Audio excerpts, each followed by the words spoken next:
রাজধানীর তেজগাঁও ট্রাক স্ট্যান্ডে সিটি কর্পোরেশনের উচ্ছেদ অভিযানকে কেন্দ্র করে পুলিশের সঙ্গে সংঘর্ষ, সড়ক অবরোধ, গাড়ি ভাঙচুর। মেয়রের আহ্বান, শ্রমিক নেতাদের নাকচ। প্রধানমন্ত্রী বাংলাদেশ আওয়ামী লীগের নেতৃবৃন্দ আমাকে এই দায়িত্ব দিয়েছে, এই দায়িত্ব আমরা পালন করবই, ভয় পাওয়ার কিছু নেই। আমাদের দাবি, আমাদের ট্রাক স্ট্যান্ড এখানে আছে, এখানে থাকবে। দেখছিলেন প্রধান শিরোনাম। সন্ধ্যার সময়ের সঙ্গে আছি আমি পারমিতা হিম এবং আমি সজল মিত্র রিচার্ড। এবার অন্যান্য শীর্ষ সংবাদ। পৌর নির্বাচন পেছানোর দাবি বিএনপি ও জাতীয় পার্টির। আইন অনুযায়ী হলে ইসির মতামত মানবে আওয়ামী লীগ, বৈঠক করে সিদ্ধান্ত জানানোর ঘোষণা সিইসির। নির্বাচন নিয়ে রাজনৈতিক দলগুলোর দাবি অযৌক্তিক, মন্তব্য বিশ্লেষকদের। সুষ্ঠু ও গ্রহণযোগ্য নির্বাচনের স্বার্থে ইসিকে সতর্ক থাকার পরামর্শ। আলোচিত নাইকি দুর্নীতি মামলায় কাল আদালতে আত্মসমর্পণ করবেন বেগম খালেদা জিয়া, জানিয়েছেন তার আইনজীবী। জামায়াতের বিরুদ্ধে জঙ্গি অর্থায়নের অভিযোগের বিষয়ে শিগগিরই অর্থ মন্ত্রণালয়কে তথ্য উপাত্ত দেবে কেন্দ্রীয় ব্যাংক, সতর্ক পদক্ষেপ নেওয়ার পরামর্শ বিশ্লেষকদের। এবং সিলেট সুপারস্টার্সের মালিকের সাথে তামিমের বাঘ বিতণ্ডার ভিডিও ফুটেজ প্রকাশ, তদন্তে আরো সময় নেয়ার কথা বললেন ডিসিপ্লিনারি কমিটির চেয়ারম্যান।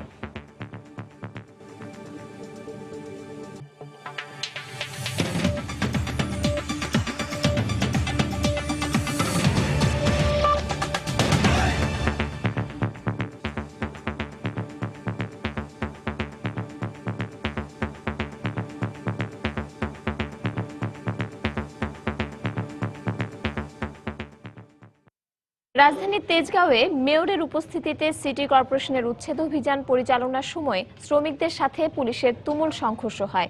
এ সময় সড়ক অবরোধ করে বেশ কয়েকটি গাড়ি ভাঙচুর করা হয়। আহত হন বেশ কয়েকজন শ্রমিক। গণমাধ্যম কর্মীরা সংবাদ সংগ্রহ করতে গেলে তাদের উপরও চড়াও হয় শ্রমিকরা। প্রায় 3 ঘন্টা এলাকায় উত্তেজনাকর পরিস্থিতি বিরাজ করে। পরে মেয়র আনিসুল হক উচ্ছেদের যৌক্তিকতা তুলে ধরলেও শ্রমিক নেতারা কার্যত তা নাকচ করে দেন। দেবাশিস রায়কে সঙ্গে নিয়ে বিস্তারিত জানাচ্ছেন তাফসির বাবু। দুপুরে তেজগাঁও ট্রাক স্ট্যান্ড এলাকায় ঢাকা উত্তর সিটি কর্পোরেশনের মেয়র আনিসুল হক আইন শৃঙ্খলা রক্ষা বাহিনীকে সঙ্গে নিয়ে শুরু করেন পূর্ব ঘোষিত অবৈধ স্থাপনা উচ্ছেদ অভিযান। এ সময় শ্রমিকরা অভিযানে বাধা দিলে পুলিশের সঙ্গে তাদের সংঘর্ষ বাধে। শুরু হয় উভয় পক্ষের ধাওয়া পাল্টা ধাওয়া। গাড়ি ভাঙচুর করে ও টায়ারে আগুন জ্বালিয়ে বিক্ষোভ করে শ্রমিকরা। এ সময় একজনকে আটক করে পুলিশ।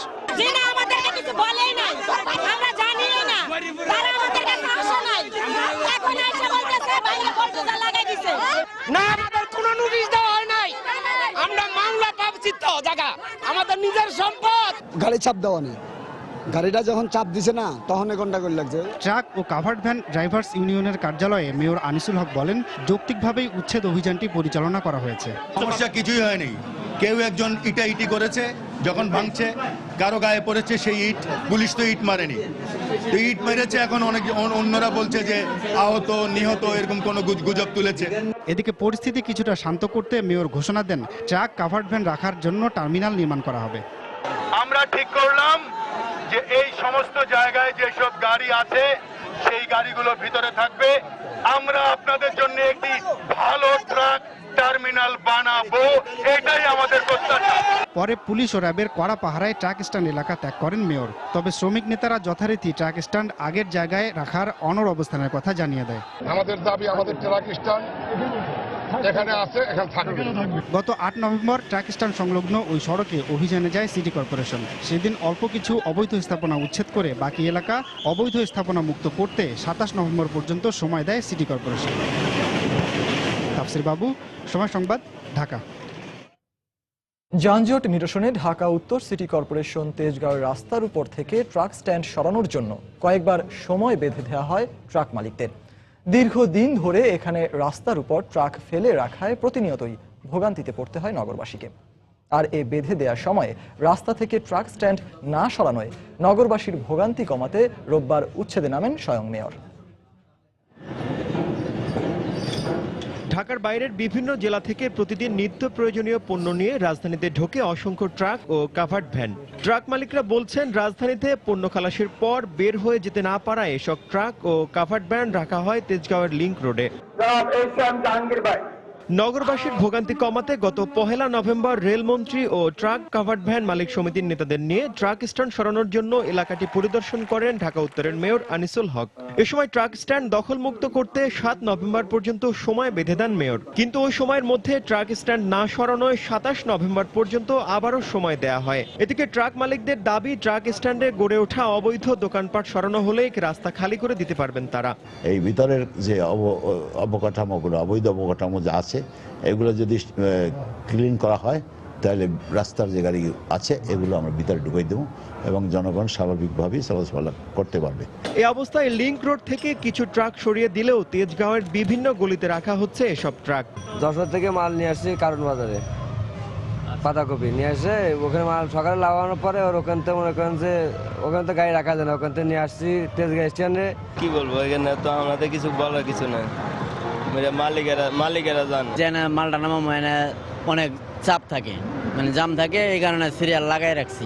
রেলওয়ের জমিতে গড়ে ওঠা তেজগাঁও ট্রাক স্ট্যান্ডে অসংখ্য অবৈধ দোকানপাট গড়ে উঠেছে। এ কারণে ভেতরে স্থান সংকুলন না হওয়ায় রাস্তার উপরে রাখা হচ্ছে এসব ট্রাক ও কাভার্ড ভ্যান। তানিন মেহেদি, সময় সংবাদ, ঢাকা। বিএনপির দাবি নির্বাচন পেছানো। জাতীয় পার্টি বলছে বাড়ানো হোক মনোনয়নপত্র জমার সময়সীমা। আর সরকারি দল আওয়ামী লীগ চায় নির্বাচনী প্রচারণায় সংসদ সদস্যদের অংশগ্রহণের সুযোগ।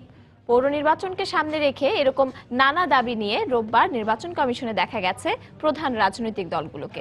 আর এসব দাবির প্রেক্ষিতে দিন শেষে প্রধান নির্বাচন কমিশনার জানিয়েছেন, কমিশন সভায় আলোচনা করা হবে সবগুলো বিষয় নিয়ে, নিশ্চিত নয় কোনো সিদ্ধান্তই। রামিম হাসানের রিপোর্ট। সকাল 11টার কিছু পরে 4 সদস্যকে নিয়ে নির্বাচন কমিশনে আসেন জাতীয় পার্টির মহাসচিব জিয়াউদ্দিন বাবলু। প্রায় 1 ঘন্টা প্রধান নির্বাচন কমিশনারের সাথে বৈঠক শেষে তিনি জানান, পৌর নির্বাচনে মনোনয়নপত্র দাখিলের সময়সীমা বাড়ানোর ব্যাপারে কমিশনের কাছে আবেদন করেন তারা। অনেকগুলো পেপার ওয়ার্ক করতে হয়, আগে যারা প্রার্থী হতো তাদের জন্য এতগুলো পেপার ওয়ার্ক করতে হতো না, এগুলো করে তারা বুঝে নিয়ে 3 তারিখ তাদের পক্ষে দেওয়া তো খুব ডিফিকাল্ট হয়ে যাবে। আমরা যে মিনিমাম 10 দিন যেন এই নমিনেশন পেপার সাবমিটের ডেটটা পিছানো হয়। পাশাপাশি তারা চান নির্বাচনে সংসদ সদস্যদের প্রচারণায় অংশ নেওয়ার সুযোগ। একই দাবি এলো আওয়ামী লীগের কাছ থেকেও। বেলা 12:30টায় কমিশনে পৌঁছে প্রায় আধা ঘন্টা প্রধান নির্বাচন কমিশনারের সাথে বৈঠক শেষে সাংবাদিকদেরকে এসব বিষয়ে কথা বলেন দলটির যুগ্ম সাধারণ সম্পাদক। যেহেতু সংসদ সদস্যরা কোনো এক্সিকিউটিভ পাওয়ার হোল্ড করে না এবং তারা গভর্নমেন্টের কোনো বেনিফিট ভোগ করে না, আর যেহেতু এটা দলীয়ভাবে নির্বাচন হচ্ছে, সেই কারণে সকল সংসদ সদস্য নির্বাচনে অংশ নেওয়ার তাদের অধিকার আছে, সাংবিধানিক অধিকার আছে, সেই অধিকারটা যেন রহিত না হয়, এই কারণে নির্বাচন কমিশনকে আমরা অনুরোধ জানিয়েছি।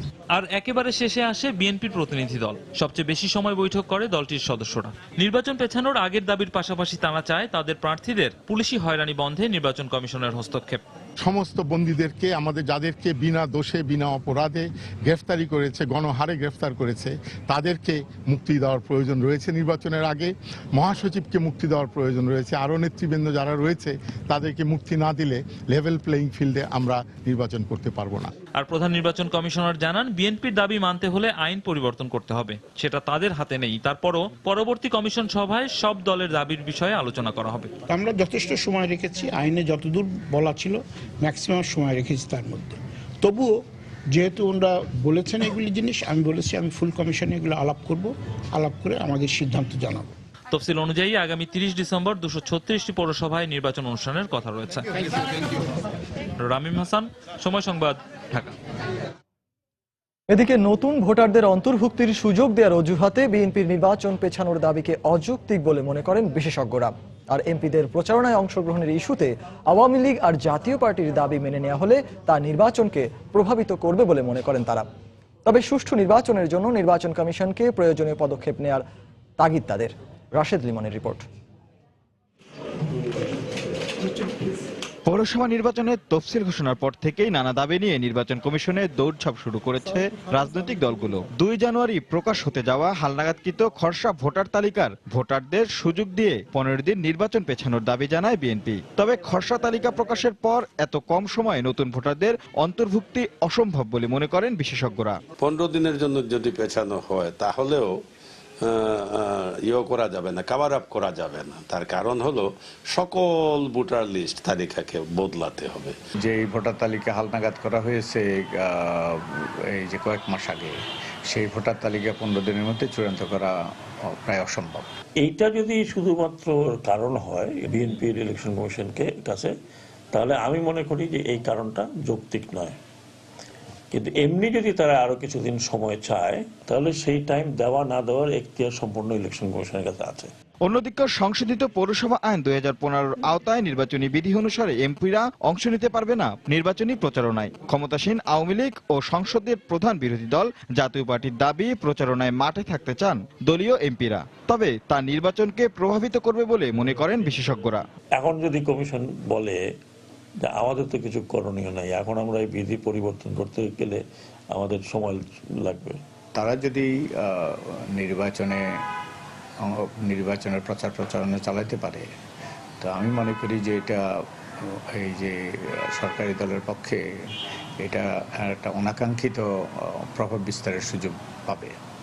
এমপি সাহেবদেরও অতিরিক্ত প্রভাব থাকে এলাকার মধ্যে, তাদেরকেও সরিয়ে রাখা দরকার, কারণ সর্বাবস্থায় সকল প্রতিদ্বন্দ্বীকে সম সুযোগ দিতে হবে নির্বাচন যদি সুষ্ঠু করতে চান। এমন বাস্তবতায় অবাধ, সুষ্ঠু ও নিরপেক্ষ নির্বাচন অনুষ্ঠানের জন্য প্রয়োজনীয় সিদ্ধান্ত নিতে কমিশনের প্রতি পরামর্শ বিশেষজ্ঞদের। অতিরিক্ত প্রভাব থাকে। রাশেদ লিমন, সময় সংবাদ, ঢাকা। এদিকে পৌর নির্বাচনের মাঝপথ থেকে সরে গিয়ে ষড়যন্ত্র না করতে বিএনপির প্রতি আহ্বান জানিয়েছেন আওয়ামী লীগ নেতারা। সকালে রাজধানীর বঙ্গবন্ধু এভিনিউতে ঢাকা মহানগর আওয়ামী লীগের বর্ধিত সভায় তারা বক্তব্য রাখেন। সাম্প্রতিক সময়ে দেশে সংঘটিত বিভিন্ন হত্যাকাণ্ড ও অস্থিতিশীল পরিস্থিতি সৃষ্টির অপচেষ্টা আন্তর্জাতিক চক্রান্তের অংশ বলেও অভিযোগ করেন তারা। ষড়যন্ত্র চলছে, এই যে নির্বাচন হঠাৎ করে আসলো পৌরসভা নির্বাচন, আমি মনে করি এইটা একটা ষড়যন্ত্রের আরেকটি অধ্যায়। মাঝপথে যখন দেখবো যে পাশ করার কোনো সম্ভাবনা নাই, একটা সুথা দিয়া আবার পেলাম যে আমরা সেটা বললাম। বিএনপি স্থানীয় শিক্ষার্থী আসবেন, ভালো কথা, শর্ত টর্ত শেষ পর্যন্ত প্রত্যাহার করবেন, কিন্তু নির্বাচনের মাঝপথে পালিয়ে যাবেন না, আল্লাহর ওয়াস্তে মাঝপথে পালিয়ে যাবেন না, নির্বাচন শেষ পর্যন্ত অপেক্ষা করবেন। এবং এই নির্বাচনকে নিয়েও তারা মাঠ গরম করার চেষ্টা করছে। আজকে লেভেল প্লেইং ফিল্ড তারা চাচ্ছে, লেভেল প্লেইং ফিল্ড আজকে খালেদা মাঠে থাকবে, আমরা মাঠে থাকতে পারবো না, তাতে তো লেভেল প্লেইং ফিল্ড হয় না।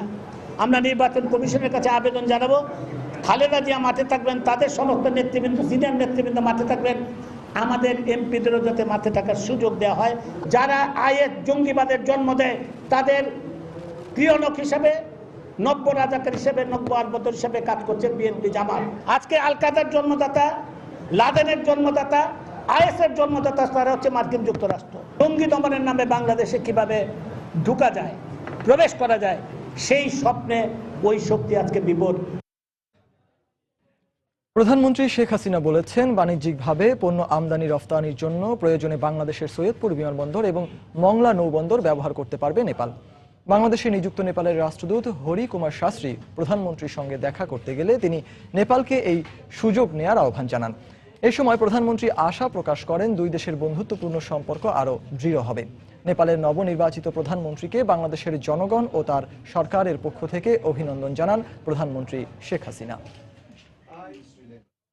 আলোচিত নাইকো দুর্নীতি মামলায় উচ্চ আদালতের নির্দেশে আগামীকাল আদালতে আত্মসমর্পণ করবেন বিএনপি চেয়ারপারসন বেগম খালেদা জিয়া। এদিন তিনি জামিন আবেদন করবেন বলেও জানিয়েছেন তার আইনজীবী। দুর্নীতি দমন কমিশনের এই মামলাটি বর্তমানে ঢাকার বিশেষ জজ আদালতে বিচারাধীন রয়েছে। মামলাটির বৈধতা নিয়ে বেগম জিয়ার রিট আবেদন গত 18 জুন খারিজ করে দেন হাইকোর্ট। একই সঙ্গে মামলার উপর থেকে স্থগিতাদেশ তুলে নিয়ে বেগম জিয়াকে 2 মাসের মধ্যে বিচারিক আদালতে আত্মসমর্পণের নির্দেশ দেন। 2007 সালের 9 ডিসেম্বর কানাডার কোম্পানি নাইকোর সঙ্গে অস্বচ্ছ চুক্তির মাধ্যমে রাষ্ট্রের বিপুল পরিমাণ আর্থিক ক্ষতি সাধন ও দুর্নীতির অভিযোগে বেগম খালেদা জিয়া সহ 5 জনের বিরুদ্ধে তেজগাঁও থানায় মামলা করে দুদক। যেহেতু হাইকোর্ট একটা নির্দেশ দিয়েছেন হাজির হওয়ার জন্য, সে উচ্চ আদালতের নির্দেশের প্রতি শ্রদ্ধা জানিয়ে আমরা আগামীকাল আমাদের নেত্রী নাইকোর মামলায় হাজিরা দেবেন এবং আশা করি আমরা বিচারে উচ্চ আদালতে বা আমরা যেখানেই বিচার হোক আমরা ন্যায় বিচার পাবো। সন্ধ্যার সময় আরো থাকছে। সিলেটের চাঞ্চল্যকর শিশু সাইদ হত্যা মামলার যুক্তিতর্ক উপস্থাপন শেষ, রায় আগামীকাল।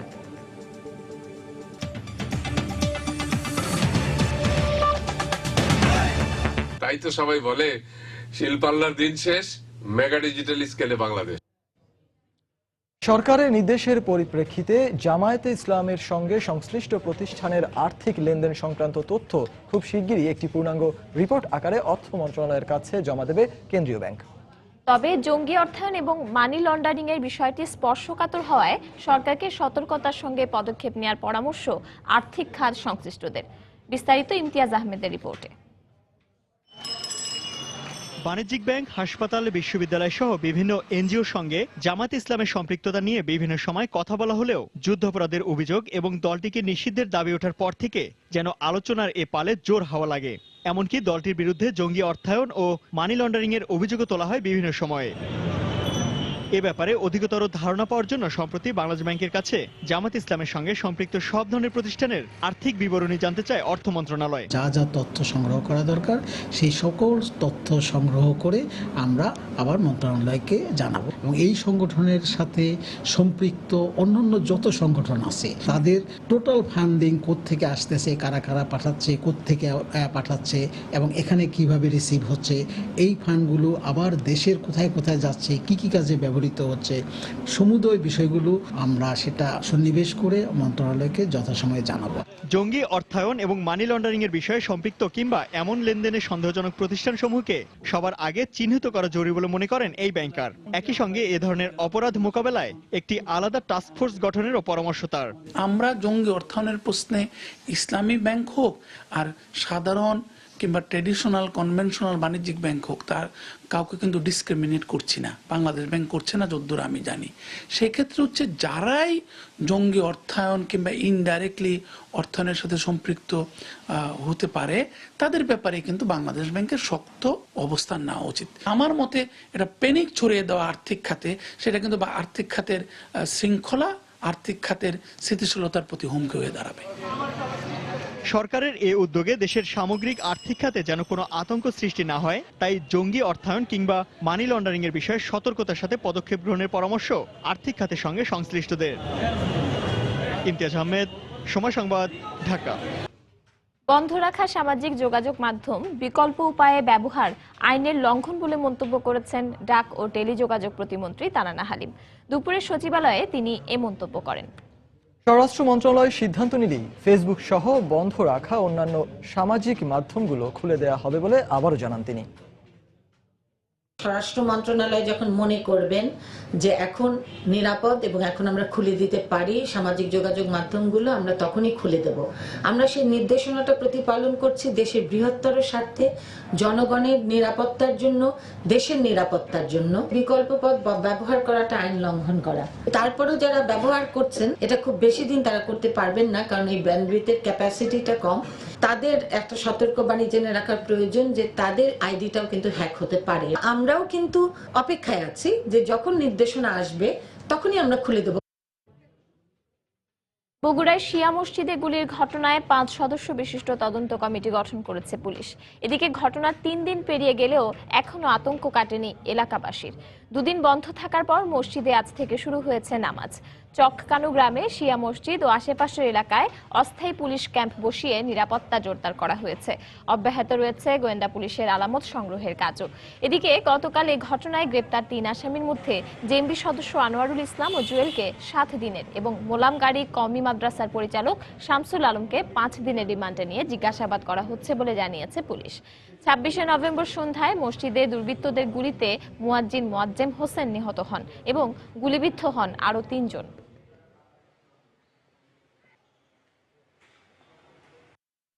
সবাই দুশ্চিন্তায় আছি, আর আমরা সরকারকে বলছি এই জিনিসটা যেন তাড়াতাড়ি বের হয়ে আসে। খুব আতঙ্কের মধ্যে আছি।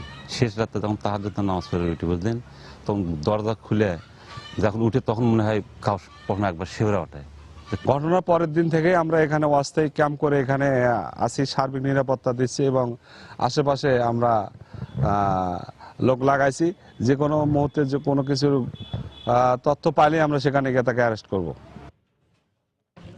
সিলেটে শিশু আবু সাইদ হত্যা মামলার রায় ঘোষণার তারিখ আগামীকাল ধার্য করেছেন আদালত। বিকেলে সিলেটে নারী ও শিশু নির্যাতন দমন ট্রাইব্যুনালের বিচারক আব্দুর রশিদ এই রায় দেন। সকালে মামলার প্রধান আসামি কনস্টেবল এবাদুর রহমান, রাকিব, মাসুম ও গ্যাদাকে আদালতে হাজির করে পুলিশ। পরে সকাল 10টা থেকে 3টা পর্যন্ত রাষ্ট্রপক্ষ ও আসামি পক্ষের আইনজীবীদের যুক্তিতর্কের পর রায় ঘোষণার তারিখ নির্ধারণ করা হয়। গত 11 মার্চ নগরীর ঝেড়ঝেড়ি পাড়া থেকে 4র্থ শ্রেণীর ছাত্র আবু সাইদকে অপহরণের পর হত্যা করা হয়। পরে 14 মার্চ সাইদের বাবা আব্দুল মতিন বাদী হয়ে কোতোয়ালি থানায় মামলা দায়ের করেন।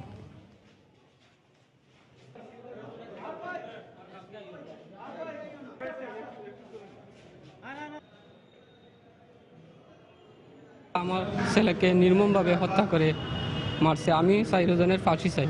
এই মামলা আসামিদের 3 জন আসামির স্বীকারোক্তিমূলক জবানবন্দি আছে। সেই ক্ষেত্রে আমরা মনে করি মামলাটা আমরা সর্বতভাবে প্রমাণ করতে সক্ষম হয়েছি এবং এই 4 জন আসামিরই আমরা সর্বোচ্চ শাস্তি দাবি করেছি। রাজধানীর বেশিরভাগ জলাশয় এবং খাল মারাত্মক দূষণের শিকার। এই দূষিত খাল ও জলাশয়গুলোতেই আবার চলছে বেপরোয়া দখলের রাজত্ব। অপরিকল্পিত নগরায়ন সহ ভূমিদস্যুদের এই কার্যক্রমে বিলীন হতে চলেছে ঢাকা উত্তর এবং দক্ষিণ সিটি কর্পোরেশনের অধিভুক্ত 43টি খাল। নগর ও পরিবেশবিদদের আশঙ্কা, প্রতিনিয়ত জলাশয় দখল ও ভরাট বাণিজ্যে হুমকির মুখে রয়েছে রাজধানীবাসী। সাইফুল রুদ্রের রিপোর্ট। রাজধানীর কালশী সড়ক থেকে মিরপুর ডিওএইচএস এবং সেনানিবাস এলাকা পর্যন্ত এই জায়গায় কোনো এক সময় ছিল জলাশয় ও খাল, যেখানে জেলের জাল পড়ত, বৈঠা হাতে নৌকা ভাসাতো মাঝি। বর্তমানে এই একই জায়গায় দেখা যায় বহুতল ভবন, বেদখল এবং ভরাটের অপেক্ষায় শত শত সাইনবোর্ড। 1989 সালের পরিসংখ্যান অনুযায়ী রাজধানীতে জলাশয় ছিল মোট এলাকার 28.5%। কমতে কমতে 99 সালে 25 ও 2005 সালে এসে তা দাঁড়ায় মাত্র 16.9%। নগর ও পরিবেশবিদদের মতে জলাশয় দখল ও ভরাটে বাড়ছে নগরীর জলাবদ্ধতা, আশঙ্কা রয়েছে পরিবেশ বিপর্যয়ের। এখন 1 ঘন্টা বৃষ্টি হতে হলে হাঁটু পানি জমে যায়। এটার মেইন কারণটা হচ্ছে ওইগুলি ভরাট হয়ে গেছে। মধ্যমানের বৃষ্টি সেটির ধারণ করার মতো অঞ্চল আমরা সৃষ্টি না করি, তবে ঢাকা শহরের বিরাট অঞ্চল ডুবে যাবে। বিশেষজ্ঞদের মতে বর্তমানে বেশিরভাগ খাল ও জলাশয়ের অস্তিত্ব কাগজে কলমে। এগুলো বেহাত এবং বেদখলের সঙ্গে জড়িতদের বেশিরভাগই রাজনৈতিকভাবে শক্তিশালী হওয়ায় তাদের বিরুদ্ধে যথাযথ ব্যবস্থা নেওয়া যায় না বা হয় না। সরকার আইন করেছে, কিন্তু সরকার আইন প্রয়োগে বা বাস্তবায়নে কোনো ভূমিকা রাখেনি। দখলদাররা হয় অর্থনৈতিকভাবে ক্ষমতাধর অথবা রাজনৈতিকভাবে মদতপুষ্ট। জলাশয়কে পরিবর্তন করা অন্য কোনো ব্যবহার আইনগতভাবে অপরাধ। ডিটেইলড এরিয়া প্ল্যানে চিহ্নিত জলাশয়গুলোকে যারা ভরাট করে ফেলেছে তাদেরকে তো শাস্তির মুখোমুখি করা হলো না। বাংলাদেশ পরিবেশ আন্দোলন বাপার মহানগর জরিপ অনুযায়ী ডিসিসির তত্ত্বাবধানে থাকা এসব খাল এবং জলাশয় দখলের নেপথ্যে রয়েছে প্রায় 10,500-এরও বেশি ব্যক্তির নাম। অভিযোগ রয়েছে সংশ্লিষ্ট মন্ত্রণালয় এসব ব্যক্তি এবং প্রতিষ্ঠানের বিরুদ্ধে কার্যত কোনো ব্যবস্থা নেয়নি। অন্যদিকে পরিবেশ এবং পূর্তমন্ত্রীর দেয়া হুঁশিয়ারিকে উপেক্ষা করে এখনও এসব দখলদাররা চালিয়ে যাচ্ছেন তাদের দখল এবং ভরাট বাণিজ্য। সাইফুল রুদ্র, সময় সংবাদ, ঢাকা।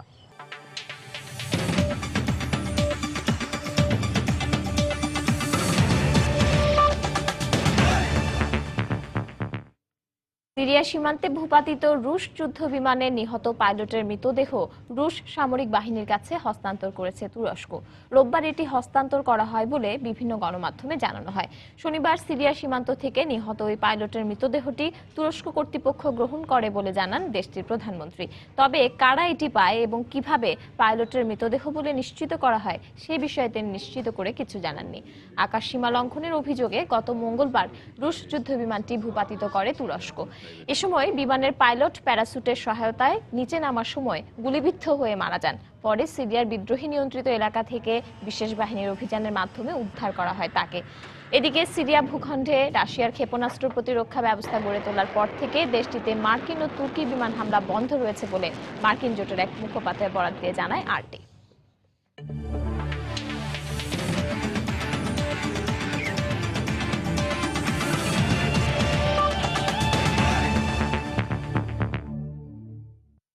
তামিম ইকবাল ও সিলেট সুপারস্টার্সের ফ্র্যাঞ্চাইজির দ্বন্দ্ব এবার নতুন মোড় নিল। অভিযোগ আর পাল্টা অভিযোগের ব্যাপারে বিসিবি যখন তদন্তের শেষ পর্যায়ে, তখনই ঘটনায় নতুন মাত্রা এনে দিল একটি ভিডিও ফুটেজ। এই ভিডিও ফুটেজ দেখে বিস্মিত বিসিবিও। তাই তদন্তের চূড়ান্ত প্রতিবেদন প্রকাশের সময় নিলেন বিসিবি ডিসিপ্লিনারি কমিটির চেয়ারম্যান শেখ সোহেল। বিস্তারিত হুমায়ুন কবির রোজের রিপোর্টে। People have money, that doesn't mean they will treat a national cricketer like a beggar. আমরা এখানে আসছি ক্রিকেট খেলার জন্য, আমি এখানে এসে আমার ফ্যামিলির ব্যাপারে, আমার মা বাবার ব্যাপারে গালি শুনতে আসি নাই। তামিমের এমন অভিযোগের পর পাল্টা অভিযোগ করেন সিলেট সুপারস্টারসের ব্যবস্থাপনা পরিচালক। ইনভেস্টিগেশন তারাই বলবে, কারণ আমাদের পক্ষ থেকে I can 110% assure you that আমরা কোনো অবস্থাতে কোনো প্লেয়ারকে অ্যাবিউজ করার কোনো প্রশ্নই ওঠে না। কেন একটা চেয়ার নিয়ে একটা মানুষ মাঠের ভিতরে বসবে? Disciplinary committee will see all that. এক সপ্তাহ আগে অপ্রীতিকর ওই ঘটনায় কি হয়েছিল এমন প্রশ্ন কদিন হলো ভাসছে ক্রিকেট আকাশে। তবে ওই ঘটনার ভিডিও ফুটেজে দেখা যায় কথোপকথনের অনেক কিছুই স্পষ্ট না। তবে হঠাৎই সিলেটের চেয়ারম্যান আজিজুর রহমানের উপর উত্তেজিত হয়ে পড়েন তামিম। ঘটনাস্থলে উপস্থিত ছিলেন বিসিবির এন্টি করাপশন ইউনিটের প্রধান মোর্শেদ ও নিরাপত্তা প্রধান মোহাম্মদ আলী। এরপর তো আরো বিস্ময়কর ব্যাপার, নিয়ম অমান্য করে ক্রিকেট বোর্ডের নীতি নির্ধারক, বিসিবি পরিচালক ও প্রধান নির্বাহীর সাথে সিলেটের ব্যবস্থাপনা পরিচালক মাঠের ভিতরে। সেখানে বাক বিতণ্ডের এক পর্যায়ে তেড়ে যান তামিম। তারপর উদ্ধত্ত আচরণ করা তামিমকে সংযত হতে বলেন বিসিবির প্রধান নির্বাহী, কিন্তু তার কথায় সাড়া দেননি তামিম। এদিকে এমন ভিডিও ফুটেজ দেখে বেশ অবাক হন বিসিবির ডিসিপ্লিনারি কমিটির প্রধান। এটা একটা উত্তেজিত মুহূর্ত, এটার আগে কিছু একটা হয়েছে, হওয়াতেই এই প্রসঙ্গ আসছে। এই আগে কি হলো ওইটা আসলে আমি একটু জানতে চাই। ডিসিশনটা আসবে এবং ডিসিশনটা ফেয়ার, আমরা সবসময় ফেয়ার ডিসিশনে থাকি। তবে এবার ঘটনার নতুন মোড় নেওয়ায় চূড়ান্ত প্রতিবেদন প্রকাশ করতে বেশ সময় লাগবে বলে আভাস দিয়েছেন এই বোর্ড পরিচালক। যেমন বলেন মোহাম্মদ আলী ভাই। হুমায়ুন কবির রোজ, সময় সংবাদ, ঢাকা।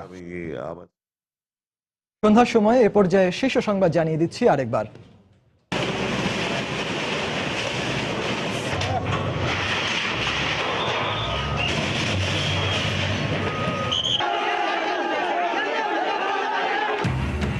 রাজধানীর তেজগাঁও ট্রাক স্ট্যান্ডে সিটি কর্পোরেশনের উচ্ছেদ অভিযানকে কেন্দ্র করে সংঘর্ষ, সড়ক অবরোধ, গাড়ি ভাঙচুর।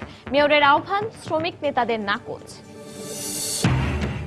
পৌর নির্বাচন পেছানোর দাবি বিএনপি ও জাতীয় পার্টির। আইন অনুযায়ী হলে ইসির মতামত মানবে আওয়ামী লীগ, বৈঠক করে সিদ্ধান্ত জানানোর ঘোষণা সিইসির। নির্বাচন নিয়ে রাজনৈতিক দলগুলোর দাবি অযৌক্তিক, মন্তব্য বিশ্লেষকদের। সুষ্ঠু ও গ্রহণযোগ্য নির্বাচনের স্বার্থে ইসিকে সতর্ক থাকার পরামর্শ। আলোচিত নাইকো দুর্নীতি মামলায় কাল আদালতে আত্মসমর্পণ করবেন বেগম খালেদা জিয়া, জানিয়েছেন তার আইনজীবী। এবং সিলেট সুপারস্টারসের মালিকের সাথে তামিমের বাক বিতণ্ডার ভিডিও ফুটেজ প্রকাশ। তদন্তে আরো সময় নেওয়ার কথা বললেন ডিসিপ্লিনারি কমিটির চেয়ারম্যান। দর্শক, এই ছিল সন্ধ্যার সময়। যে কোনো খবর পেতে ভিজিট করুন সময়নিউজ.tv। আর সঙ্গে থাকুন সময়ে।